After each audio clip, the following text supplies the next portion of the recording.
بسم اللہ الرحمن الرحیم فقالت خدیجۃ کلا واللہ ما یخزیک اللہ ابدا انک لتصل الرحم وتحمل الکلا وتکسب المعدوم وتقری الضیف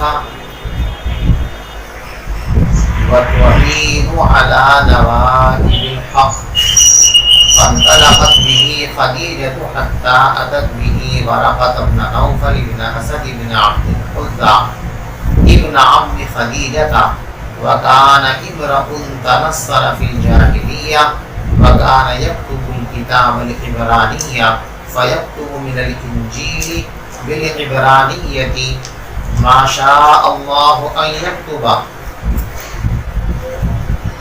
وكان شيخا كبيرا قد عمي فقالت له خديجة يا ابن عم اسمع من ابن أخيك فقال له ورقة يا ابن أخي ماذا ترى فأخبره رسول الله صلى الله عليه وسلم خبر ما رأى فقال له ورقة هذا الناموس الذي نزل الله على موسى يا ليتني فيها جزعا يا ليتني أكون حيا إذ يخرجك قومك فقال رسول الله صلى الله عليه وسلم أو مخرجيهم قال نعم لم يأت رجل قط بمثل ما جئت به إلا أوذي وإن يدركني يومك أنصرك نصرا مؤزرا ثم لم ينشب ورقة أن توفي وفطر الوحي.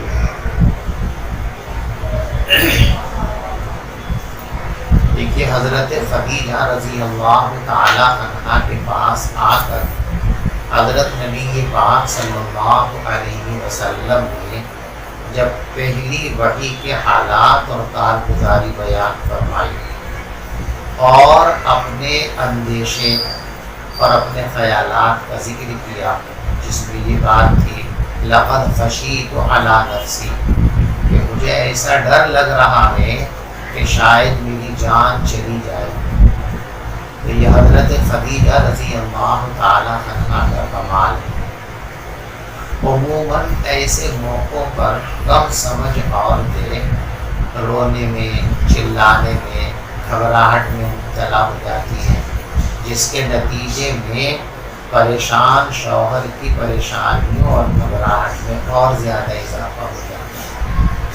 لیکن ان کی نہایت دانش مندی کی بات اور انتہائی فہم و ذکاوت کی بات ہے کہ شوہر کی بے انتہا محبت کے باوجود اس موقع پر انہوں نے گھبراہٹ کا، جزع و فضا کا مظاہرہ نہیں کیا، بلکہ حضور پاک صلی اللہ علیہ وسلم کو تسلی دی اور آپ کی ہمت بڑھائی.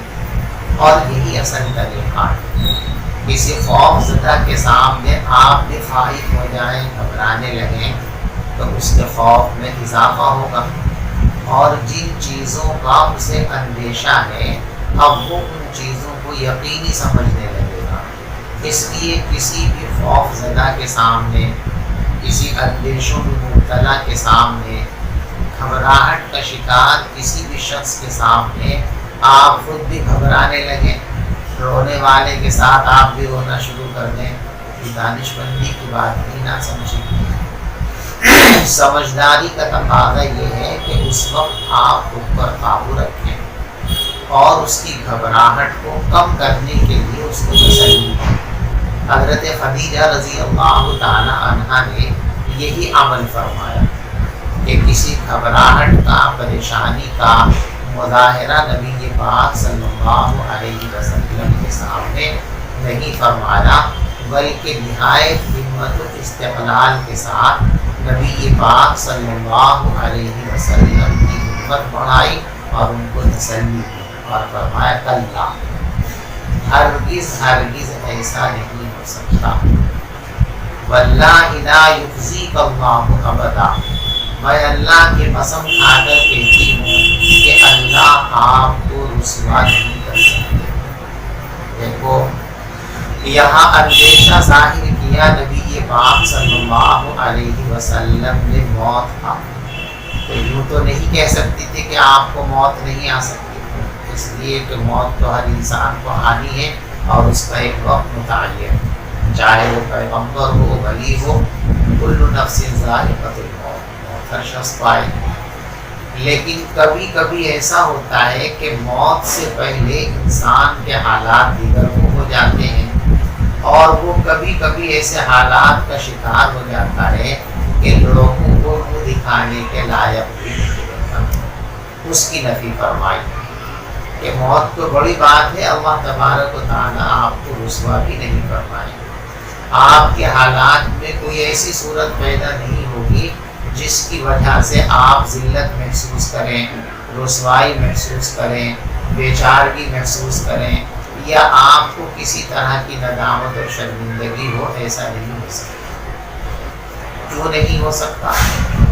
اس کی وجہ بھی ساتھ ساتھ بیان فرمائی کہ آپ رفاہ عام کے کام کرتے ہیں، خدمت خلق میں رہتے ہیں آپ، اور رفاہی کام کرنے والا، اللہ کی مخلوق کی خدمت کرنے والا، یہ اللہ کے نزدیک بڑا محبوب اور پسندیدہ ہے۔ ایک حدیث پاک میں ہے الخلق عیال اللہ، ساری مخلوق اللہ کا کنبہ ہے۔ فأحب الخلق إلى الله من يحسن إلى عياله أو كما قال صلی اللہ علیہ وسلم، کہ اللہ اپنی مخلوق سے بے انتہا محبت فرماتے ہیں، اور اس ساری مخلوق میں سب سے زیادہ پیارا، پسندیدہ اور محبوب اللہ کی نظر میں وہ شخص ہے جو اللہ کی مخلوق کے ساتھ اچھا برتاؤ کرتا ہے، اچھا سلوک کرتا ہے۔ اسی لیے ایک حدیث پاک میں ہے کہ نبی پاک صلی اللہ علیہ وسلم کے پاس ایک شخص آئے اور یوں کہا، یا نبی اللہ، احب ان اکون خیر الناس، میری خواہش اور تمنا یہ ہے کہ میں دنیا کا سب سے بہترین انسان بن جاؤں، سب سے اچھا انسان کہلانے لگوں۔ پیغمبر علیہ السلام نے ارشاد فرمایا، خیر الناس من ینفع الناس، دنیا کا سب سے بہترین انسان تو وہ ہے جو انسانوں کو فائدہ پہنچائے۔ فَكُن نَافِعًا لَهُمْ، لہذا اگر سب سے اچھا بننا چاہتے ہو تو مخلوق کو فائدہ پہنچانے والے بنو۔ جو مخلوق کو فائدہ پہنچاتے ہیں وہی اللہ کی نگاہ میں اور اللہ کی مخلوق کی نگاہ میں سب سے اچھے اور سب سے بہتر شمار کیے جاتے ہیں، سمجھے۔ تو رفاہی کام کرنے والے اللہ کو بہت پسند ہیں، اور اللہ ایسے لوگوں کی خاص دستگیری فرماتے ہیں۔ اسی کو فرمایا کہ دیکھو آپ یہ رفاہی کام کرتے ہیں، اور 5 کام یہاں پر شمار کرائے حضرت خدیجہ رضی اللہ تعالی عنہا نے۔ 5 کا حصر نہیں ہے کہ صرف آپ یہی 5 خیر کے کام کرتے تھے، یہ تو اس وقت آپ کے ذہن میں جو آ گیا اس نے آپ نے بیان کر دیا اس کو۔ تو خیر کے اور بھی بہت کام ہیں، رفاہ کے اور بھی بہت کام ہیں، لیکن یہ 5 کام نبی پاک صلی اللہ علیہ وسلم کی زندگی میں خاص طور پر تھے، ان کا ذکر کیا۔ اس لیے مسلمانوں کو اور ہمارے طلباء کو، ہم سب کو یہ لازم ہے کہ رسول پاک صلی اللہ علیہ وسلم کی سیرت کا جو خلاصہ حضرت خدیجہ رضی اللہ تعالی عنہا نے پیش فرمایا، اس خلاصے کو ہمیں اپنی زندگی میں داخل اور شامل کرنا چاہیے۔ یعنی جو رفاہی کام نبی پاک صلی اللہ علیہ وسلم فرمایا کرتے تھے، ہمیں بھی ان رفاہی کاموں کو اپنی زندگی کا حصہ بنانا چاہیے۔ یہی در حقیقت حدیث پڑھنے کا اصل مقصد اور منشا ہے۔ جیسا کہ پہلے آپ کو بتایا گیا تھا کہ حدیث پڑھنے کی غرض و آیت کیا ہے؟ تحستی، نبی پاک صلی اللہ علیہ وسلم کی زندگی کو اپنے لیے اسوہ اور نمونۂ عمل بنانا، یہ در حقیقت حدیث پڑھنے کا منشا اور مقصد اور غرض و آیت ہے۔ تو ان چیزوں کو خاص طور پر ہمیں اپنی زندگی کے اندر لانا چاہیے، اس سے ہماری آخرت بنے گی، ہماری دنیا بنے گی۔ اور ایک بڑا فائدہ یہ ہوگا کہ حدیث ہم کو محفوظ ہو جائے گی۔ حدیثوں کو یاد کرنے کا ایک آسان طریقہ یہ ہے کہ جو حدیث سامنے آئے اس حدیث پر عمل کرنے کی کوشش کریں۔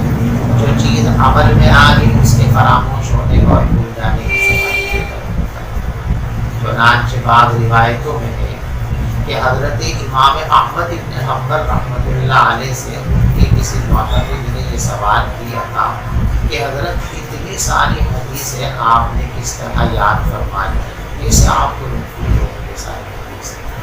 حضرت نے جواب دیا کہ میں جس حدیث کو پڑھتا ہوں اس پر عمل کرنے کی کوشش کرتا ہوں۔ ضابطہ ہے کہ جو چیز عمل میں آ جائے اس کو بھول نہیں سکتے، جو چیز خالصتاً حفظ کے اندر ہے اس کے بھول جانے کا امکان ہے۔ انسان نے کتنے پختہ یاد کر لیا، ہو سکتا ہے قوت حافظہ سے وہ چیز نکل جائے۔ تو حفظ کے خزانے کے اندر جو چیزیں محفوظ ہیں ان کے بھول جانے کا اندیشہ ہے، وہ کبھی بھی حفظ کے دائرے سے نکل سکتی ہے۔ لیکن جو چیزیں حفظ کے دائرے کے ساتھ ساتھ عمل کے دائرے میں آ جائیں، اب ان کے بھول جانے کا امکان باقی نہیں رہتا۔ آدمی جس کام کو کرتا ہے، روز عمل کرتا ہے جس کام کو، اسے بھول جائے اس کا سوال ہی پیدا نہیں ہوتا۔ تو اس لیے حدیثوں میں جو باتیں آئیں، پیغمبر علیہ السلام کی سیرت کا اور سنت کا جب بھی کوئی پہلو سامنے آئے تو ہمیں کوشش کرنی چاہیے کہ ہم اس پہلو کو اپنی زندگی کا حصہ بنانے کی کوشش کریں، تو اس سے ہماری دنیا اور آخرت سنورے گی۔ یہ تو ہے ہی، اسی کے ساتھ ساتھ ایک بڑا فائدہ یہ ہوگا کہ آپ کو حدیثوں کا ایک بڑا ذخیرہ محفوظ ہو جائے گا اور آپ بہت ساری حدیثوں کے حافظ انشاءاللہ بن جائیں گے۔ تو یہ 5 رفاہی کام حضرت خدیجہ رضی اللہ تعالیٰ عنہا نے بیان فرمائے کہ آپ چونکہ یہ خیر کے کام کرتے ہیں، رفاہی کام کرتے ہیں، لہذا اللہ تبارک و تعالیٰ آپ کو کبھی رسوا نہیں فرمائے گا۔ اس سے یہ بھی معلوم ہو گیا کہ جو بھی یہ کام کرے گا وہ رسوائی سے محفوظ رہے گا، وہ اللہ کا بھی محفوظ ہوگا اور اللہ کی مخلوق کی آنکھوں کا تارا ہوگا۔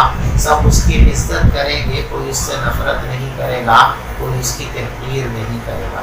تو گویا اگر اللہ کی نظروں میں محبوب بننا ہے اور اللہ کے بندوں کی نظروں میں قدر پانی ہے تو اس کے لیے بھی ضروری ہے کہ ان رفاہی کاموں کا اہتمام کیا جائے۔ پہلی بات ارشاد فرمائی اِنَّكَ لَتَصِلُ الرَّحِمَ، آپ رشتہ داریوں کو جوڑتے ہیں۔ رشتہ داریوں کو جوڑنا یہ اللہ کے یہاں بہت اہمیت کا حامل عمل ہے، اور جو رشتہ داریوں کو جوڑتا ہے اللہ تبارک و تعالیٰ اس کو اپنی رحمت سے جوڑ لیتے ہیں۔ جو رشتہ داریوں کو توڑتا ہے اللہ تبارک و تعالیٰ اس کو اپنی رحمت سے دور فرما دیتے ہیں۔ اللہ ہم سب کی حفاظت فرمائے۔ روایتوں میں ہے کہ رشتہ داری کے تعلق کو جب اللہ نے پیدا فرمایا تو خود اس نے اللہ تبارک و تعالیٰ سے گڑ گڑا کر یہ دعا کی کہ میرا کیا ہوگا، لوگ مجھے توڑا کریں گے، پامال کیا کریں گے۔ اللہ تبارک و تعالیٰ نے اس کو تسلی دی کہ تم تسلی رکھو، جو تم کو جوڑے گا، جو تجھے جوڑے گا میں اس کو اپنی رحمت سے جوڑ دوں گا، اور جو تجھے توڑے گا میں اس کو اپنی رحمت سے دور کر دوں گا۔ احادیث پاک میں اس کے بڑے فضائل بیان کیے گئے ہیں کہ صلہ رحمی کے نتیجے میں انسان کی زندگی میں خوشحالی آتی ہے، انسان کے رزق میں اضافہ اور برکت ہوتی ہے، انسان کی عمر میں اضافہ ہوتا ہے۔ عمر میں اضافے کا مطلب یہ ہے کہ اس کی عمر میں برکت ہو جاتی ہے، کہ لمبی لمبی عمر پانے کے بعد جو کام لوگ نہ کر سکیں، آدمی تھوڑی سی مدت میں اللہ تبارک و تعالیٰ کی توفیق سے بڑے بڑے کارنامے نمایاں انجام دے دیتا ہے اور آخرت کی بڑی بڑی تیاریاں کر دیتا ہے۔ بہرحال سیرہ رحمی کے خوبصورت عمل ہے، اس کی تفصیل میں جانا یہاں مقصود نہیں ہے۔ حضرت خدیجہ رضی اللہ تعالیٰ عنہا نے آپ کے خوبیوں میں سے اور رفاہی کاموں میں سے سب سے پہلے نمبر پر اسی کو بیان فرمایا، انک لتصل الرحم، آپ رشتہ داریوں کو جوڑتے ہیں، یعنی آپ رشتہ داروں کے ساتھ حسن سلوک کرتے ہیں، اچھا برتاؤ کرتے ہیں۔ وَتَحْمِلُ الْكَلَّ، اور آپ کلّ کے معنی بوجھ، بے سہارا شخص کو کہتے ہیں کلّ، جس آدمی کا اپنا کوئی سہارا نہ ہو، اپنا کوئی ذریعہ نہ ہو، تو ظاہر بات ہے وہ دوسروں پر بوجھ ہی بنے گا، وہ خود کام نہیں کر سکتا، دوسرے اس کا کام کریں گے۔ تو اس لیے کلّ کا ترجمہ آپ کیا کر سکتے ہیں، بے سہارا۔ آپ بے سہاروں کا بوجھ اٹھاتے ہیں۔ مثلاً آپ کو پتہ چلا کہ فلاں آدمی قرض میں مبتلا ہے اور ادائیگی کی کوئی شکل نہیں ہے، تو اس کے قرض کو آپ اپنے ذمے لے لیا کرتے تھے، اس کی ضرورت پوری کروا دیا کرتے تھے، باقاعدہ آپ نے اعلان کر رکھا تھا اس کا، کسی کا انتقال ہوتا تو آپ فرماتے بھائی اس نے جو مال و دولت اگر چھوڑا ہے تو اس کے اہل و عیال کا ہے، اس کے وارثین کا ہے، لیکن اگر یہ قرض چھوڑ کر کے گیا ہو، کوئی اور چیز چھوڑ کر کے گیا ہو تو ہمیں بتا دیا جائے، ہم اس کی ادائیگی کا انتظام کر دیں گے۔ وَتَحْمِلُ الْكَلَّ، اور آپ بے سہارا لوگوں کا بوجھ اٹھاتے ہیں۔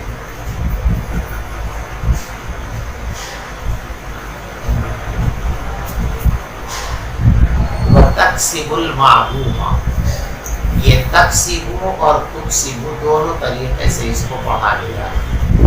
معدوم ختم ہونے والا، مراد یہاں پر محتاج اور انتہائی درجے غریب لوگ، اور یہ مجاز ما یعول کے اعتبار سے کہا گیا ہے، یعنی بعض حالتیں ابھی نہیں ہے کسی چیز کی، آئندہ چل کر ہونے والی ہیں، تو وہی جو آئندہ چل کے ہونے والا اس کا اطلاق اب کر دیا جاتا ہے، اس کو کہتے ہیں مجاز ما یعول۔ جیسے مثال کے طور پر ایک طالب علم نے داخلہ لے لیا، وہ 4 کلاسیں جماعتیں اس نے پڑھ لی، تو ابھی وہ عالم تو نہیں بنا، لیکن اس کو کیا کہتے ہیں مولوی صاحب، یہ مجاز ما یعول کے اعتبار، یعنی آئندہ چل کر ایسا آپ ہو جائیں گے۔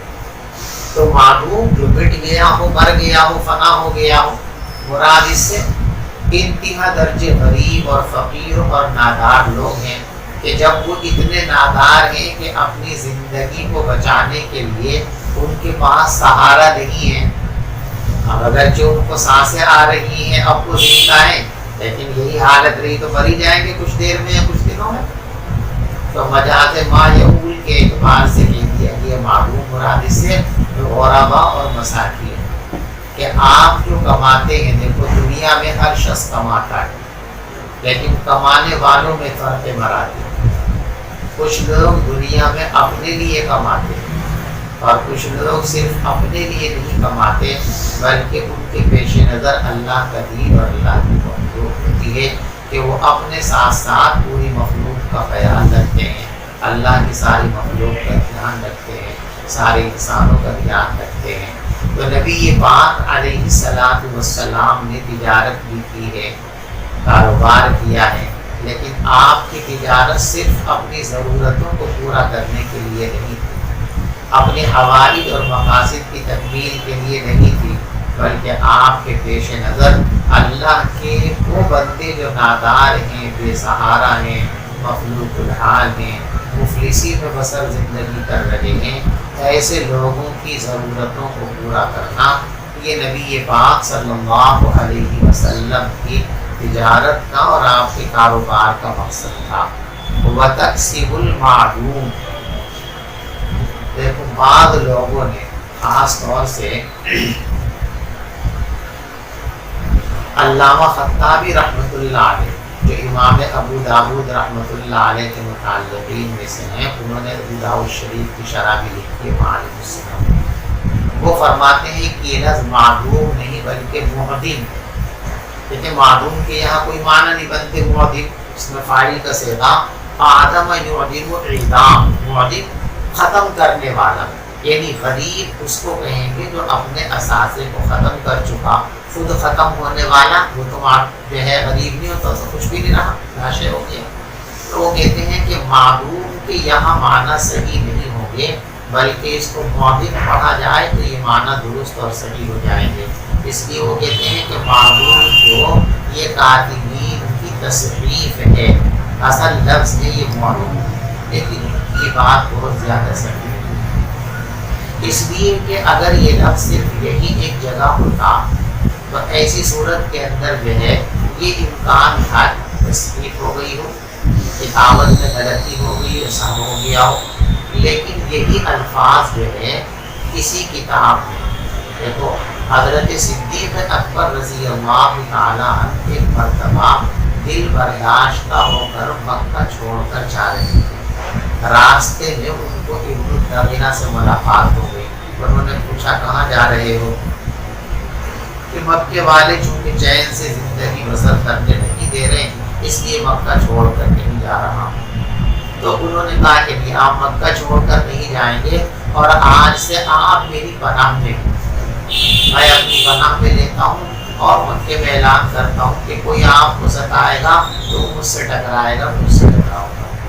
تو اس موقع پر ابن الدغینہ نے صدیق اکبر کے جو خصائل بیان کیے کہ میں تم کو اپنی پناہ میں کیوں لے رہا ہوں، تمہارا ساتھ کیوں دے رہا ہوں، تو اس میں حضرت صدیق اکبر کے خصال گنوائے، آپ کی خوبیاں گنوائے، اور ان خوبیوں میں یہی خوبیاں جو حضرت خدیجہ رضی اللہ تعالیٰ عنہا نے یہاں 5 خوبیاں حضور پاک صلی اللہ علیہ وسلم کی بیان فرمائی، ابن الدغینہ نے وہی 5 خوبیاں حضرت صدیق اکبر رضی اللہ تعالیٰ کی بیان فرمائی، اور اس کے اندر بھی لفظ معدوم ہی ہے۔ تو تصحیف ایک جگہ تو ہو سکتی ہے، کتابت کے اندر سب ایک جگہ تو ہو سکتا ہے، لیکن ہر جگہ ایک ہی سا ہو، ایک ہی لفظ کے اندر بار بار سا ہو، ایسا عملاً ممکن نہیں ہے۔ اس لیے جو ہے خطابی علیہ الرحمہ کی اس رائے کو علماء نے قبول نہیں فرمایا۔ صحیح بات وہی ہے کہ لفظ معدوم ہے، اور رہی بات کہ معدوم تو لا شے ہو گیا، اس کے لیے کیسے کمائیں گے؟ تو اس کے لیے میں نے عرض کیا کہ یہ مجاز ما یعول کے اعتبار سے بولا گیا ہے کہ اگرچہ ابھی وہ معدوم نہیں، ہلاک نہیں ہوا، لیکن اس کے حالات اتنے کمزور ہیں کہ سہارا نہ دیا گیا، کسی نے اس کی خبر گیری نہیں فرمائی، تو ایک نہ ایک دن وہ کیا ہو جائے گا، ختم ہو جائے گا، فنا ہو جائے گا، معدوم ہو جائے گا۔ تو مجاز ما یعول کے اعتبار سے فرمایا معدوم وتکسب المعدوم، اور آپ نادار اور غریب لوگوں کے لیے کماتے ہیں، وتقری الضیف، اور آپ مہمانوں کی ضیافت کرتے ہیں۔ دیکھو مہمان 2 طرح کے ہوتے ہیں، ایک خصوصی مہمان ہوتے ہیں، ایک عمومی مہمان ہوتے ہیں، یعنی ایک آپ کا عزیز ہے، رشتہ دار ہے، آپ کا دوست ہے، وہ آپ کے گھر آ گیا، آپ کا مہمان ہے، اس کی ضیافت تو آپ کریں گے ہی۔ کوئی دنیا کا انتہائی بخیل ترین شخص ہو تو وہ کوتاہی کرے تو کرے، ورنہ گھر پہ آنے والے اپنے عزیز و اقارب کی تو حسب حیثیت ہر انسان قدر و منزلت کرتا ہے، ضیافت کرتا ہے۔ یہ خاص مہمان ہے، ایک عام مہمان ہے، ہمارا کوئی رشتہ نہیں، ہماری کوئی شناسائی نہیں، ایک اجنبی نووارد ہمارے شہر میں ہے، وہ بھی ہمارا مہمان ہے، پوری بستی کا، پوری آبادی کا مہمان ہے۔ لہذا آبادی کے ہر شخص کا یہ ذمہ ہے کہ وہ نووارد لوگوں کی جو ہے ان کا خیال رکھے اور ان کی ضرورتوں کو پورا کرنے کا اہتمام کرے۔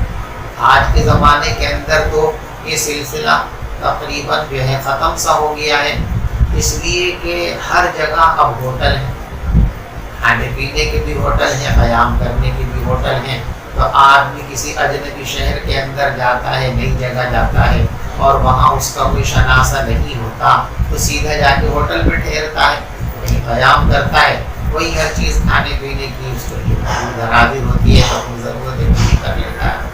لیکن پہلے زمانے کے اندر اس طرح کا معاملہ نہیں تھا، تو عام طور پر ایسے لوگ سرائے میں آ کر ٹھہر گئے، مسجد میں آ کر ٹھہر گئے۔ ہم نے اپنے بچپن میں بھی دیکھا، کوئی نووالد ہوتا تو بیچارہ وہ مسجد میں آ جاتا، اور لوگ دیکھتے ہوئے نیا آدمی ہے تو عموماً لوگ خود ہی پوچھتے ہاں کہ کھانا لے کر کے آ جاؤں، تو کوئی بھی اس کو کھانا لا کر کے لا دیا کرتا تھا۔ کوئی توجہ نہیں کرتا تو وہ نووالد خود بھی بھائی میں مسافر ہوں، اتنا سنتے لوگ متوجہ ہو جاتے تھے، ان کی ضرورتوں کو پورا کر دیا کرتے۔ تو جو اپنے خاص مہمان ہیں ان کی ضیافت کرنا بھی باعث اجر و ثواب ہے، اور یہ بھی اللہ تبارک و تعالیٰ کو محبوب اور پسند ہے۔ اور جو عام مہمان ہیں ان کی خدمت کرنا اور زیادہ اعلیٰ درجے کی چیز ہے۔ اصل یہاں اسی کی طرف اشارہ ہے۔ ایسے لوگ جو نووالد ہیں ان کا کوئی انتظام نہیں ہے، تو ہمیں اس کا خیال رکھنا چاہیے کہ ہمارے شہر میں آنے والا کوئی آدمی جو ہے کسی دقت اور پریشانی کا شکار نہ ہو، ہم اس کی ضرورتوں کو پورا کریں۔ ہمارے شہر میں کوئی نووالد شخص آئے اور ہم اس کی ضرورتوں کا انتظام نہ کریں تو یہ پوری آبادی کے لیے ایک دھمکا ہے، پوری آبادی کے لیے ایک مذمت کی چیز ہے۔ چنانچہ حضرت موسیٰ علیہ السلام، حضرت خضر علیہ السلام کا واقعہ جو قرآن پاک میں آپ نے پڑھا، اس میں اس کو مذمت کے طور پر بیان کیا گیا۔ حتیٰ اذا اتیا اہل قریۃ استطعما اہلہا فابوا ان یضیفوہما فوجدا جدارا یرید ان ینقض فاقاما قال لو شئت لاتخذت علیہ اجرا۔ یہ دونوں ایک بستی کے اندر پہنچے، آبادی میں پہنچے، اور وہاں لوگوں سے کہا بھئی ہم مسافر ہیں، لیکن کسی نے ان کی ضیافت نہیں کی، خاطر مدارات نہیں کی، ان کے کھانے اور پینے کا انتظام نہیں کیا۔ لیکن حضرت خضر علیہ السلام نے دیکھا کہ ایک دیوار گرنے کو تیار ہے، اب گری، اسے ہاتھ لگا کے سیدھا کر دیا۔ تو حضرت موسیٰ علیہ السلام نے فرمایا کہ بھئی جب یہ لوگ، احسان تو اچھے لوگوں کے ساتھ کیا جاتا ہے، جب یہ لوگ اتنے گرے ہوئے بد اخلاق ہیں کہ نووالد لوگوں کے ساتھ حسن سلوک نہیں کر سکتے، تو ایسے لوگوں کے ساتھ حسن سلوک کرنا یہ کیا بات ہے؟ آپ بھی ان سے کم یوں کہتے بھی تمہاری دیوار گرنے والی ہے، دب کے مر جاؤ گے اس میں، چلو میں تمہاری دیوار سیدھی کرتا ہوں، اس کے عوض میں پیسے دو ہمیں، یا کم سے کم ہمارے کھانے کا انتظام کرو۔ تو بہرحال جو نووالد لوگ اپنے شہر میں آئیں وہ پورے شہر کے مہمان، پورے گاؤں کے مہمان ہیں، اور پورے گاؤں کے لوگوں کو، پورے محلے کے لوگوں کو ان کی ضرورتوں کا خیال رکھنا چاہیے۔ اگر ایسا نہیں کریں گے تو یہ پورے محلے کے لیے ننگوہار کا باعث ہے، ذلت کا باعث ہے۔ وَتَقْرِي الضَّيْفَ، اور آپ مہمانوں کی ضیافت کرتے ہیں۔ مہمانوں کی ضیافت کرنا یہ ایمان کی نشانیوں میں سے ایک نشانی ہے، اور ایمان کے خصائل میں سے ایک خصلت ہے۔ حدیث پاک آپ نے سال گزشتہ مشکات میں پڑھ لی ہے کہ جو آدمی بھی مومن ہے، جس آدمی کے اندر ایمان ہے، اس پر لازم ہے کہ وہ اپنے مہمان کے ساتھ اکرام کا معاملہ کرے۔ من کان یؤمن باللہ والیوم الآخر فلیکرم ضیفہ او کما قال علیہ السلام۔ جو آدمی اللہ پر ایمان رکھتا ہے، آخرت پر ایمان رکھتا ہے، اس پر لازم ہے کہ وہ مہمان کا اکرام کرے، اس کی عظمت کو پہچانے۔ وَتُعِينُ عَلَى نَوَائِبِ الْحَقِّ، دیکھو یہ نوائب نائبتن کی جمع، ناب ینوب کے معنی آتے پیش آنا، واقع ہونا، تو نائبتن کے معنی حادثہ، اور یہاں اضافت جو ہے یہ اضافت الصفت الی الموصوف کے قبیل سے ہے، یعنی وہ حادثے، وہ مصیبتیں جو اللہ کی طرف سے بھیجی جاتی ہیں۔ یعنی آپ کی خوبی یہ ہے کہ جب بھی کوئی قدرتی آفت آتی ہے تو اس آفت کا شکار ہونے والے لوگوں کی آپ مدد کرتے ہیں۔ یہ بھی حضور کی سیرت ہے کہ دنیا میں کہیں بھی کوئی حادثہ پیش آ جائے، کسی طرح کا کوئی اس طرح کا واقعہ پیش آ جائے، تو مسلمانوں کو بلا امتیاز مذہب و ملت ان لوگوں کی مدد کرنی چاہیے۔ آج بھی کہیں سیلاب آ جاتا ہے، بجلیاں گر جاتی ہیں، بیماریاں پھیل جاتی ہیں، تو مسلمانوں پر یہ بات لازم ہے کہ ان حادثات کا، آفتوں کا اور پریشانیوں کا شکار ہونے والے جو لوگ ہیں، چاہے وہ مسلمان ہوں، چاہے وہ غیر مسلم ہوں، اپنے ہوں، پرائے ہوں، بلا کسی امتیاز کے ان سب کی مدد کرنا یہ رسول پاک صلی اللہ علیہ وسلم کی سیرت کا حصہ ہے۔ اس لیے کہ جس زمانے کی یہ بات حضرت خدیجہ رضی اللہ تعالیٰ عنہ بیان فرما رہی ہیں، تعین علی نوائب الحق کہ آپ قدرتی آفات میں لوگوں کی مدد کرتے ہیں. اس وقت مسلمان کہاں تھے؟ اسلام تو آیا ہی نہیں تھا. جن لوگوں کی آپ مدد کرتے تھے وہ مسلمان نہیں تھے، آپ کا کلمہ پڑھنے والے ہی تھے. اس کے باوجود آپ مدد کرتے تھے. تو مدد صرف مخلوق خداوندی ہونے کی بنیاد پر کی جانی چاہیے، مذہب کی بنیاد پر خدمت. جو حادثاتی چیز دیکھیے، کچھ چیزیں ایسی ہیں جو مذہب سے تعلق رکھتی ہیں، مثلا زکوٰۃ ہے، صدقہ فطر ہے، یہ بھی ایک امداد ہے، لیکن یہ امداد، یہ نصرت مذہب کے ساتھ وابستہ ہے. یہ انہی لوگوں کو دیا جائے گا، یہ تعاون انہی کو پیش کیا جائے گا جن سے ہمارا مذہبی رشتہ ہے، جن سے ہمارا دین کا رشتہ ہے. اور ایک ہے عام مدد، عام نصرت. عام نصرت اور عام مدد کے اندر اسلام مذہب کی تخصیص نہیں کرتا. مذہب والوں کو ضرورت ہو ان کی بھی مدد کرنی چاہیے. مذہب سے ہٹے ہوئے لوگ ہوں، ہمارے مذہب کو نہ ماننے والے لوگ ہوں، ان کو اگر ضرورت ہے، وہ اگر پریشانی کے اندر مبتلا ہیں، وہ کسی قدرتی آفت کے اندر اگر مبتلا ہو گئے ہیں، شکار ہو گئے ہیں، تو ان کی مدد کرنا، ان کا تعاون کرنا، ان کے کام آنا، یہ بھی رسول پاک صلی اللہ علیہ وسلم کی تعلیم اور آپ کی سیرت ہے. اسی کو فرمایا وَتُعِينُ عَلَى نَوَائِبِ الْحَقِّ. تو پہلے تو حضرت خدیجہ نے تسلی دی، اور تسلی دینے کے بعد جب آپ کا ذرا دل ہلکا ہو گیا، بوجھ ہلکا ہو گیا، آپ کو سکون مل گیا، تو اب اصل صورتحال کی حقیقت کی انکشاف کے لیے کوشش ہے کہ بھی اب یہ واقعہ کیا ہے، اس کو سمجھنا چاہیے. کیا حادثہ پیش آیا، کیا واقعہ پیش آیا، اور ظاہر بات ہے اس کے لیے کسی حقیقت سے واقف شخص سے رابطہ کیا جائے گا. تو مکے میں مذہبی علم رکھنے والے اور مذہب سے تعلق رکھنے والے ایک بڑے عالم اور بڑے ذمہ دار شخص ہیں ورقہ بن نوفل. تو انہی کے پاس ہے.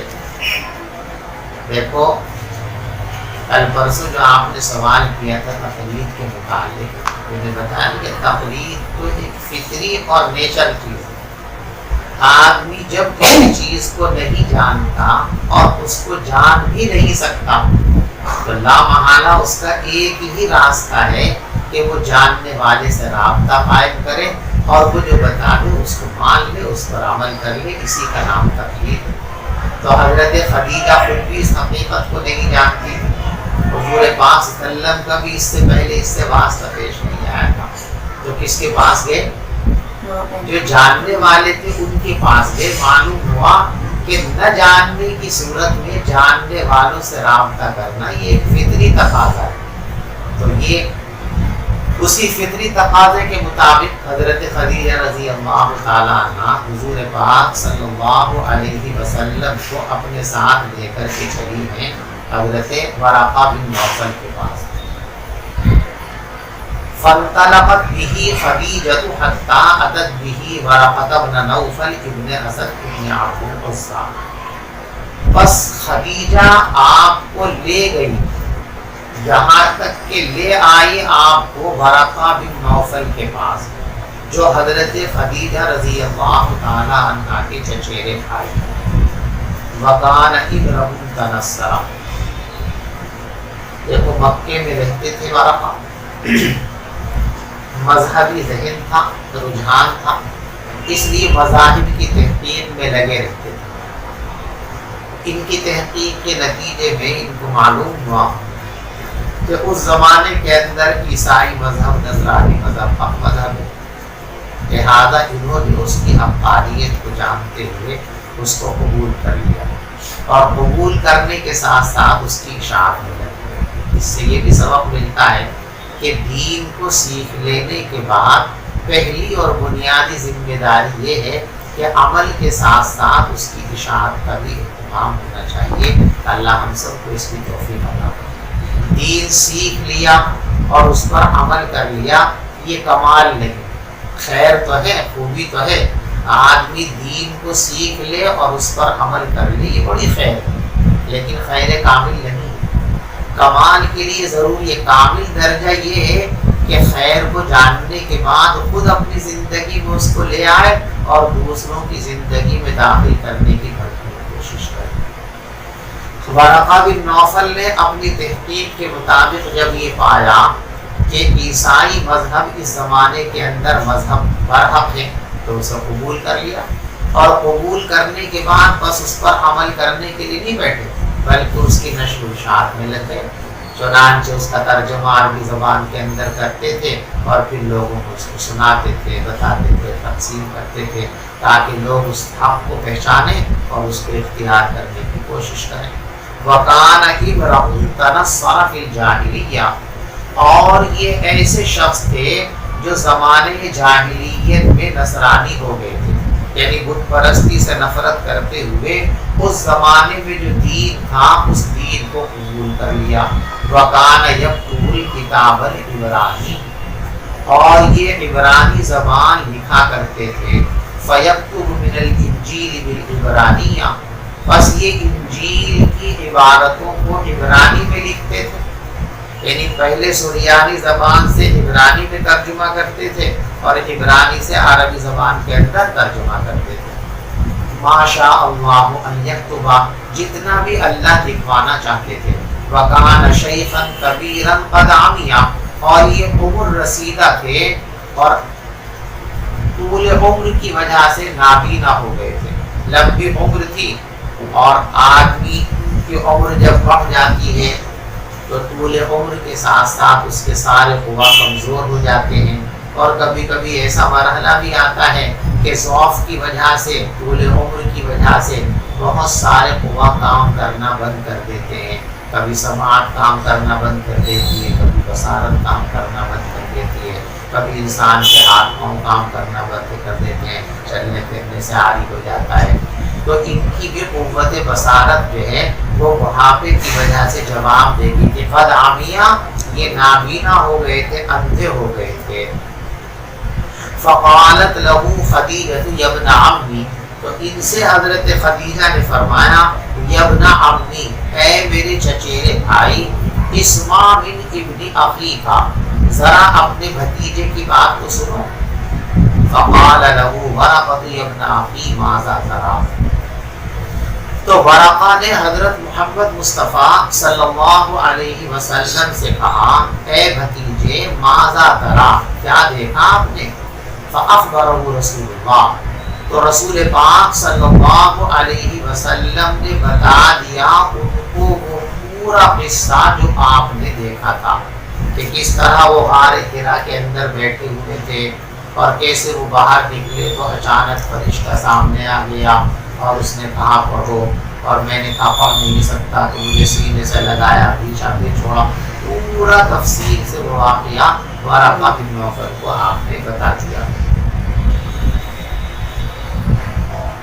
فقال له ورقہ هذا الناموس الذي نزل الله على موسى، یہ تو وہی مقدس فرشتہ ہے جس کو اللہ نے بھیجا تھا موسیٰ علیہ السلام کے پاس۔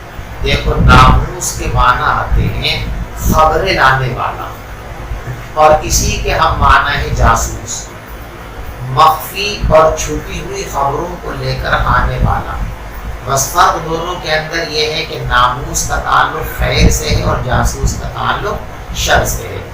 تو حاضر ناموس یہ وہی راز ہے، یہ وہی رازوں کی خبر لانے والا فرشتہ ہے، یہ وہی غیبی خبریں لانے والا فرشتہ ہے جس کو اللہ تبارک و تعالیٰ نے حضرت موسیٰ علیہ السلام کے پاس بھیجا۔ دیکھو یہاں ایک سوال یہ ہو سکتا ہے کہ ورقہ بن نوفل کا جو ابھی اوپر تعارف گزرا ہے، کان امرؤ تنصر فی الجاہلیہ، کہ وہ نصرانی تھے اور نصرانی حضرت عیسیٰ علیہ السلام پر ایمان کرنے والے لوگوں کو کہا جاتا ہے۔ تو ان کو اپنے عقیدے اور مذہب کے مطابق کیا کہنا چاہیے تھا؟ ھذا الناموس الذی نزل اللہ علی عیسیٰ، یہ تو وہی فرشتہ ہے جس کو اللہ نے عیسیٰ علیہ السلام کے پاس بھیجا تھا، لیکن عیسیٰ نہ کہہ کر کے کیا کہا؟ موسیٰ۔ تو جس پیغمبر پر اصل ایمان ہے بلا واسطہ، اس پیغمبر کا نام نہ لے کر دوسرے پیغمبر کا نام لیا، تو ایسا کیوں ہے؟ اس کا جواب یہ ہے کہ حضرت عیسیٰ علیہ السلام کے پاس جو شریعت ہے اور آپ کی جو کتاب ہے وہ در حقیقت حضرت موسیٰ علیہ السلام کی شریعت اور آپ کی کتاب کا تتمہ اور ضمیمہ ہے۔ یعنی حضرت موسیٰ علیہ السلام کی جو شریعت تھی اسی شریعت کے تتمے اور ضمیمے کے طور پر کچھ خاص احکام حضرت عیسیٰ علیہ السلام کی جانب بھیجے گئے تھے۔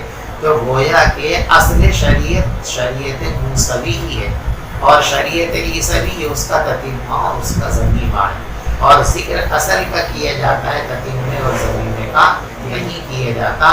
اس لیے حضرت ورقہ بن نوفل نے ذکر کیا کہ یہ وہی فرشتہ ہے، یہ وہی ناموس ہے جو اللہ تبارک و تعالیٰ موسیٰ علیہ السلام کے پاس بھیجا ہے۔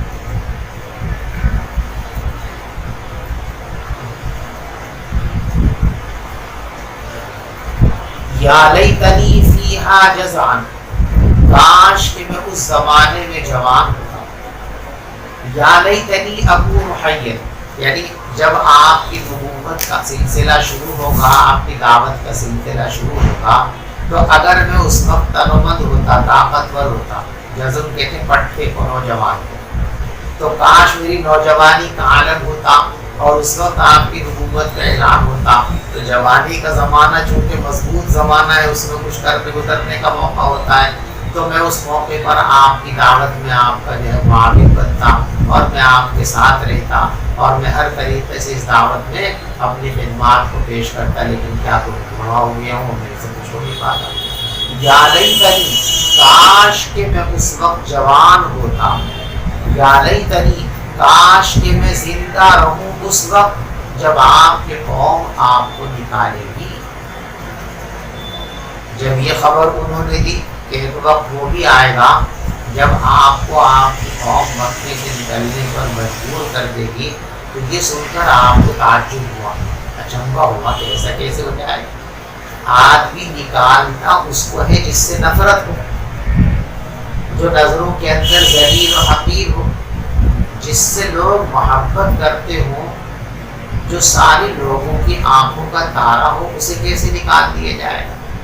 اور اعلان نبوت سے پہلے رسول پاک صلی اللہ علیہ وسلم پورے مکے والوں کی نگاہ میں سب سے زیادہ معتبر، سب سے زیادہ لائق اعتبار اور سب کی آنکھوں کا تارا تھے۔ سب آپ سے محبت کرتے تھے، سب آپ کا احترام کرتے تھے۔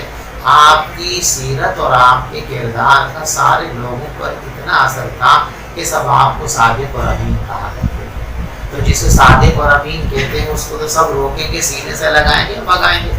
اس لیے بڑا تعجب ہوا، اوا مخرجی یا ہوں، یہ لوگ مجھے نکال دیں گے مکے سے، مجھ سے تو اتنا تعلق رکھتے ہیں، اتنی محبت رکھتے ہیں، تو ایسا انقلاب ایک دم کیسے آ جائے گا کہ مجھے مکے سے نکال دیں۔ تو پیغمبر علیہ السلام نے فرمایا اوا مخرجی یا ہوں، کیا یہ لوگ مجھ کو نکال دیں گے؟ قال نعم، ورقہ نے کہا جی ہاں، لم یات رجل قط بمثل ما جئت به، نہیں لایا کوئی انسان کبھی ایسی چیز جو آپ لے کر آ رہے ہیں، الا دیا، مگر یہ کہ اس سے دشمنی کی۔ جو پیغام آپ لائے ہیں اس پیغام کی خاصیت ہی یہ ہے کہ جب یہ پیغام دنیا میں آتا ہے تو پہلے مرحلے کے اندر لوگ اس کو خوش آمدید نہیں کہتے، پذیرائی نہیں ہوتی ہے، پہلے اس کو ٹھکرایا جاتا ہے، انکار کیا جاتا ہے، اور پھر آہستہ آہستہ اس پیغام کو قبول عام حاصل ہوتا ہے۔ پہلے مرحلے کے اندر ہر زمانے میں پیغام حق کو رد کیا گیا ہے۔ گویا یہ انسانی فطرت اور اللہ کی سنت ہے کہ جب پیغام حق آتا ہے تو پہلے مرحلے کے اندر اکثریت اس کو رد کر دیتی ہے، چند لوگ اس کو مانتے ہیں، پھر آہستہ آہستہ لوگوں کی آنکھیں کھلتی ہیں اور پھر وہ اس کو تسلیم کرنے پر مجبور ہوتے ہیں۔ لم یأت رجل قط بمثل ما جئت به، کوئی انسان کبھی نہیں لایا ایسی بات جو آپ لائے ہیں، مگر یہ کہ اس سے عداوت اور دشمنی کی گئی ہے۔ وَإِن يُدْرِكْنِي يَوْمُكَ، اور اگر مجھے آپ کا زمانہ مل گیا، انصرک نصرا مؤزرا، تو میں آپ کی نہایت مضبوطی کے ساتھ مدد کروں گا۔ ثم لم ينشب ورقا توفیا، پھر کچھ ہی دن رہے ورقا یہاں تک کہ انتقال کر گئے، وفتر الوحی اور وحی کا سلسلہ ہو گیا۔ دیکھو ابھی پیغمبر علیہ الصلوۃ والسلام نے باقاعدہ نبوت کا اعلان نہیں کیا ہے اور دعوت کا کام شروع نہیں کیا ہے، اس لیے ورقہ نے باقاعدہ آپ پر ایمان کا اظہار اور اعلان بھی نہیں کیا ہے۔ تو حضرت خدیجہ رضی اللہ تعالی عنہا نے ایک دن ورقہ کے انتقال کے کافی دن کے بعد ایک دن پوچھا کہ ورقہ آپ کے اعلان نبوت اور تبلیغ کا کام شروع ہونے سے پہلے دنیا سے چلے گئے، لیکن وہ آپ کی تصدیق تو کرتے تھے، تو ان کا کیا انجام ہوگا؟ ان کی مغفرت ہوگی یا نہیں ہوگی؟ ان کو مومنین میں شامل کیا جائے گا یا نہیں کیا جائے گا؟ تو پیغمبر علیہ السلام نے ارشاد فرمایا کہ میں نے ورقہ کو ایک روز خواب میں دیکھا تھا اور وہ سفید کپڑے پہنے ہوئے تھے، تو اگر وہ جنتی نہ ہوتے، جہنمی ہوتے، تو سفید لباس نہ ہوتا، کوئی اور لباس ہوتا۔ سفید لباس میں دیکھنا یہ اس بات کی علامت ہے کہ جس دین پر وہ قائم تھے اللہ نے اس دین کو قبول کیا ہے اور ان کی مغفرت کا فیصلہ کیا اور ان کی ضرورت کو شامل فرمایا ہے۔ وفتر الوحی، اس کے بعد وحی کا سلسلہ ہو گیا، یعنی پہلی وحی جو آئی تھی اقرأ باسم ربک الذی خلق خلق الانسان من علق اقرأ وربک الاکرم الذی علم بالقلم علم الانسان ما لم یعلم، یہ وحی آئی اور پھر کافی دن تک دوبارہ وحی نہیں آئی، وحی کا سلسلہ رک گیا۔ یہ جو رکنے کا زمانہ ہے اسی کا نام ہے فترت وحی۔ فتر یفتر کے معنی سست پڑ جانا، منقطع ہو جانا، ڈھیلا ہو جانا۔ وحی کا سلسلہ سست پڑ گیا، رک گیا سلسلہ۔ تو جیسے پہلی وحی سے پہلے نبی پاک صلی اللہ علیہ وسلم کا معمول تھا کہ آپ غار حرا میں جا کر خلوت اور تنہائی میں اللہ کے ذکر میں، اللہ کی عبادت میں مشغول و مصروف رہا کرتے تھے، پہلی وحی کے بعد بھی یہی سلسلہ آپ کا جاری رہا۔ آپ جاتے تھے اور جانے کے بعد وہی اپنا مشغلہ ذکر اللہ کا جاری رکھتے تھے۔ جب دوبارہ وحی کا سلسلہ شروع ہوا تو آپ ایک دن جو ہے آ رہے تھے غار حرا سے اتر کر اور اپنے گھر تشریف لے جا رہے تھے۔ اجیاد ایک جگہ ہے، جب وہاں آپ پہنچے تو آپ کو کچھ محسوس ہوا، آپ نے ادھر دیکھا کچھ نظر نہیں آیا، اوپر کو دیکھا تو دیکھا کہ حضرت جبرائیل علیہ السلام جو ہے وہ کرسی پر بیٹھے ہوئے ہیں اور 600 بازو ہیں ان کے، اور پورے افق کو گھیر رکھا ہے۔ آپ فوراً گھبراہٹ کا شکار ہو گئے اور جلدی سے لپک کر اپنے گھر میں داخل ہوئے اور فرمایا دفی ہوئی، تجھے چادر اڑاؤ۔ گھر والوں نے چادر اڑا دی تو جبریل امین گھر پہ تشریف لائے اور پھر آپ کو یہ آیت سنائی، یا ایھا المدثر قم فانذر وربک فکبر وثیابک فطہر والرجز فاہجر۔ ان آیتوں کے نزول کے بعد اب دعوت ایمانی کا اور تبلیغ ایمانی کا سلسلہ، اس سے پہلے تبلیغ کا سلسلہ، ان آیتوں کے نزول کے بعد آپ کو کہا گیا کہ بس اب آپ جو ہے کمر کسیے اور دعوت و تبلیغ کے کام میں لگ جائیے، اللہ کے اس دین کو دوسروں تک پہنچائیے اور لوگوں کو بت پرستی سے روک کر اللہ کی عبادت کی طرف لانے کی کوشش کیجیے۔ اسی کو اگلی روایت کے اندر